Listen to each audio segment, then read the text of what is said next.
માંથી આવા પાસ્તાનું પેકેટ લઈ આવ્યા છીએ 200 ગ્રામ. 40 રૂપિયાનું પેકેટ છે. નાના મોટી આવે છે. છે પેકેટ. પાણીમાં પાસ્તા નાખી દીધા છે. આમાં થોડું તેલ નાખી દઈશું એટલે ચોટી ના જશે.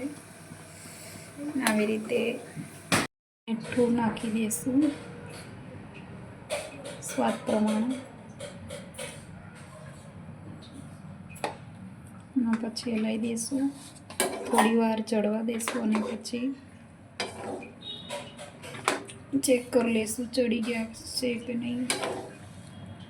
ગયા છે અને હવે આવી રીતે કટિંગ કરીને ચેક કરી લેવાનું ચડી ગયા છે. હવે પાણી ગાળી લઈશું ચાળણીમાં.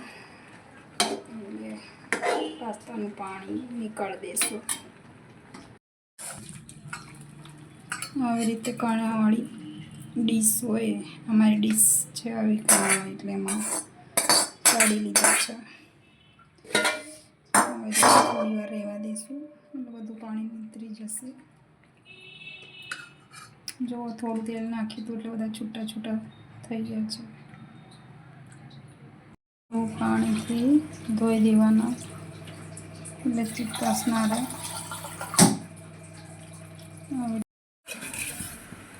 તેલ નાખી દઈશું અંદર. નહીં પડતી બહુ તેલ વાળું ઓછું ગમે છે એટલે મીડિયમ જ નાખીએ છીએ. એમાં નાખી દઈશું જો ડુંગળી સમારી છે, એક ડુંગળી, એક કેપ્સિકમ ને એક ટામેટું સમારી દીધું છે. અને હવે તેલ આવશે એટલે નાખી દઈશું ડુંગળી.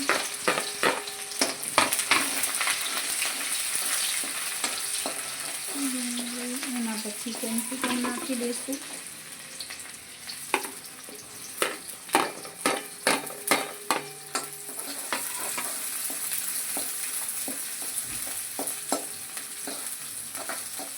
થોડી વાર પકવા દઈશું અને થોડો કલર બદલાઈ જાય એના પછી નાખી દઈશું ટામેટું.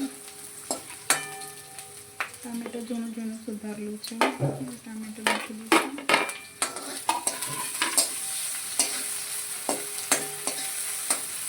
થોડી વાર ચડવા દઈશું. મીઠું નાખીશું એટલે થોડુંક મીઠું નાખશું. એના પછી લાલ મરચું, ધાણા જીરું,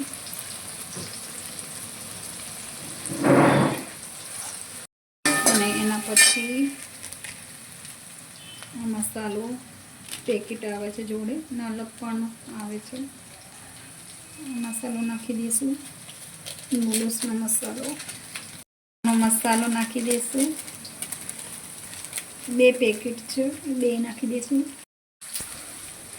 અંદર આવેલું પેકેટ નાખી દઈશું.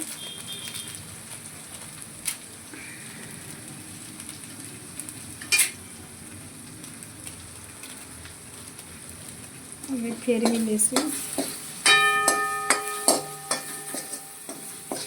એના પછી સોસ નાખશું. ચીલી સોસ નાખી દઈશું.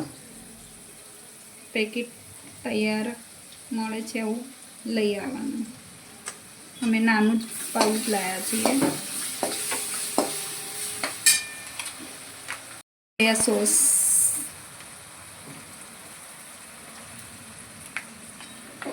પછી આવી રીતે મિક્સ કરી લઈશું.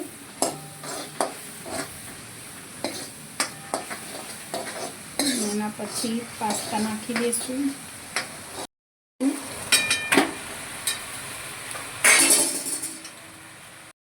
પાસ્તા અને હવે આવી રીતે મિક્સ કરી લઈશું.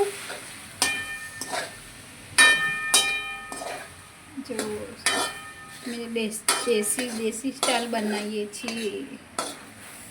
તમે કેવી રીતે બનાવો છો મિત્રો કોમેન્ટમાં જણાવજો. જો મિત્રો કેવા બન્યા છે, સરસ, બહુ જ મોઢામાં પાણી આવી જાય ને એવા બની ગયા છે. જો બનીને તૈયાર થઈ ગયા છે મિત્રો. હવે કોથમીર નાખી દઈશું. અમારી ડીશ બનીને તૈયાર થઈ ગઈ છે. તમારે જમવું હોય ત્યાં આવી જજો મિત્રો. અમારા પાસ્તા કેવા બન્યા છે કોમેન્ટમાં જણાવજો. જો મિત્રો તમારે જમવું હોય તો ચલો.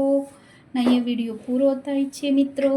બાય. અને લાઈક શેર સબસ્ક્રાઈબ કરજો અને કોમેન્ટમાં જણાવજો કે વિડીયો કેવો બન્યો છે અને તમે કેવી રીતે પાસ્તા બનાવો છો કોમેન્ટમાં જણાવજો. અહીંયા વિડીયો પૂરો થાય છે. બાય.